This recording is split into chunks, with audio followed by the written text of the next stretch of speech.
Makanan-makanan yang disediakan kat sini semua ada.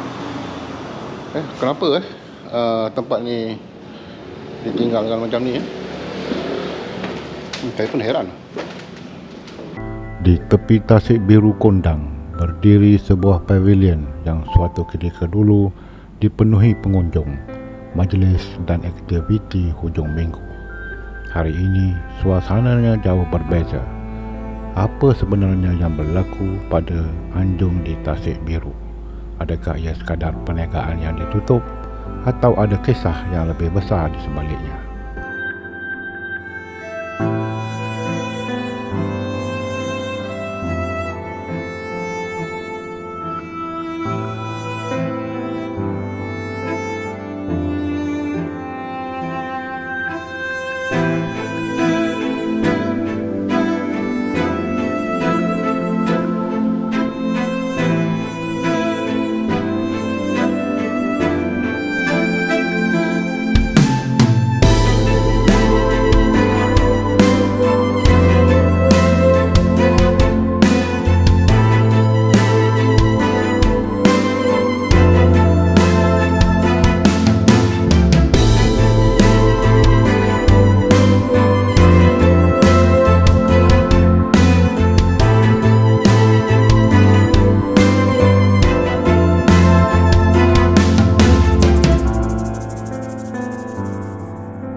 Sebelum menjadi lokasi rekreasi, Tasik Biru Kondang merupakan sebuah lombong biji timah.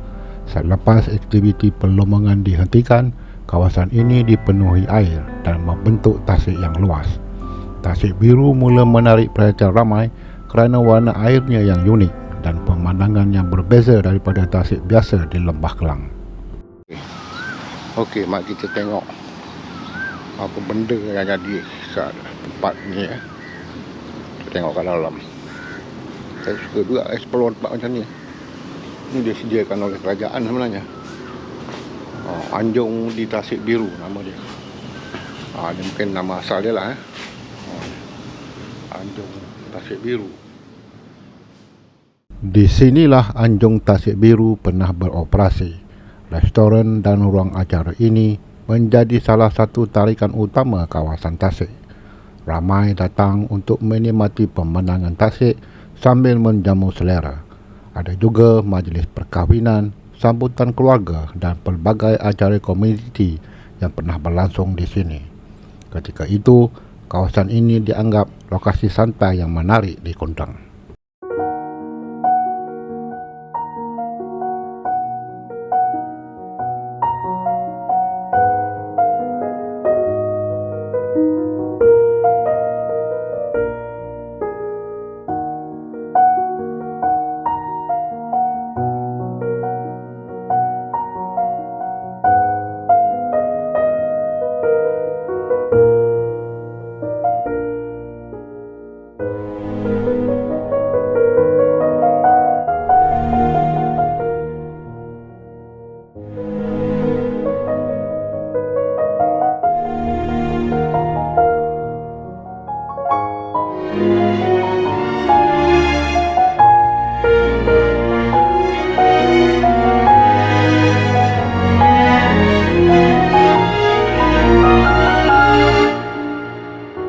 Namun masa berubah, aktiviti di kawasan ini semakin berkurangan.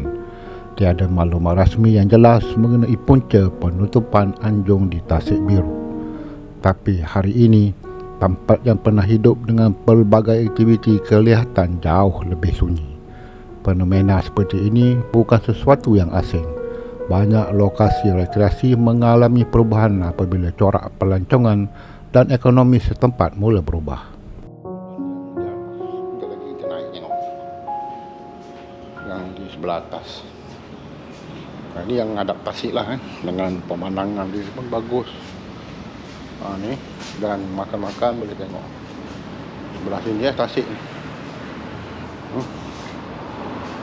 Jadi kita tengok sebelah atas pula kita naik tangga kan. Pemandangan cantik. Restoran pun bagus tapi kenapa tutup restoran ni. Terus mungkin tak dapat sambutan lah. Kita tengok belah atas pula. Ada orang berniaga lagi ke? Oh, cashier dia belah atas.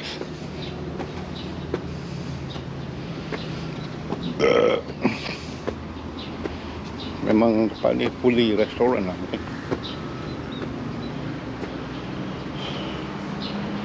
Penat juga naik tangga ni. Tangga dia meletak. Nanti kita turun belah sana. Okey, cashier dia kat sini. Oh, sejuk lah kat atas ni. Oh, ni mungkin gerai-gerai lah kat sini. Tengok lah. Habis. Memang kosong terus lah. Sana ada satu jalan turun. Ni sambil makan-makan kat atas ni, tengok Tasik Biru. Tapi sayang, jangan teruah. Mungkin ni stall-stall dia lah belah ni. Oh, sayang tuan-tuan.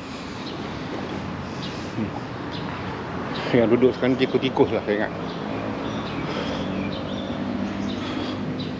Memang pemandangan cantik lah.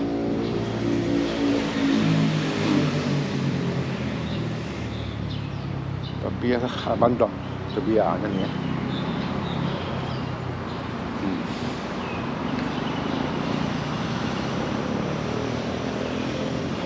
Okey, tuan-tuan, macam ni lah keadaan terkini di Anjong Tasik Biru ni. Saya pun tak tahu bila dia buka dan bila dia tutup kan. Dan saya bukan orang sini. Dapatlah nanti maklumat tu kita akan cari nanti untuk kita tahu lebih lanjut lah tentang restoran di Anjong Tasik Biru ni.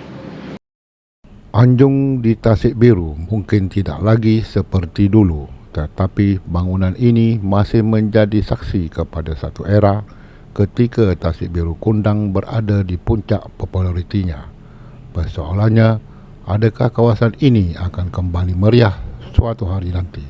Kalau anda pernah datang ke sini ketika zaman kegemilangannya, kongsikan pengalaman anda di ruangan komen.